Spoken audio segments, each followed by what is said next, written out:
So after we do our first coding attempt, we're going to click on extensions and we'll see the search bar appear here. There, we're going to write Python and search. What we're going to see is lots of extensions, and we need only Python from there and downloading it. It will help us to write code much more easily, and after downloading it, we can continue our coding process. So let us take two numbers from the user. Num1 equals input. In the round brackets, we will have the message to the user, which is enter the first number. So by reading this message, user will understand that he has to enter the first number. Then num2 input, enter the second number. Just like before, seeing this message, user will understand that he has to enter the second number. Now I have to store the sum of these two variables somewhere. For that, I will create the third variable. Let's say it is num3. And it will be the sum of num1 and num2.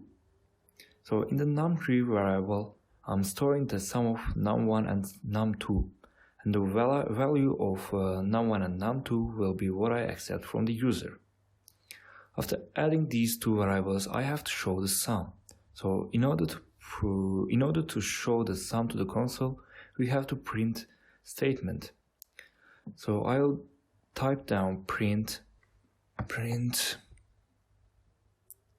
the num3. So let us run the code and see the output. So I'm going to use a terminal to run the code. Python 3 main.py, and it's currently asking me to enter the first number.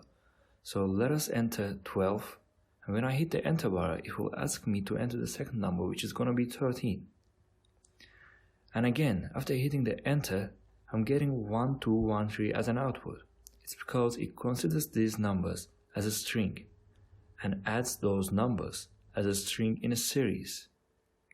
In order to avoid this condition, I have to cast this number into an integer. So how to do this? I just have to cover num1 with the round brackets and type int in front of that. This will convert this number into an integer. And I'm going to do the same to the num2. And when I run this code again, and hit the enter button with 12 and 13 as the values of integers, we will get the correct sum this time, which is 25. So this is the way to write the program to add two numbers. By default, input will take the string as an input. Then you have to convert that to the string, from the string to the integer. And to convert string into an integer, we have int. You must have noticed that when I'm typing the code, it gives me some hints, which is very helpful for you for your coding experience. So if I write PR here, then the hint will appear as a print. So if I want to use the hint without typing the whole print word, I just have to hit the enter and it will give me the print statement written fully over there. Similarly, if I want to use num3, then I will just write here n and it will give me all the numbers. If I want to write num3, I'm going to click down arrow key to move down and click enter. Then I will get the num3 there. As before, if I want to type input, I will just write in there and the input will appear. Then I have to enter, it will complete the word for me. So in this way you can save some time by using built-in hints.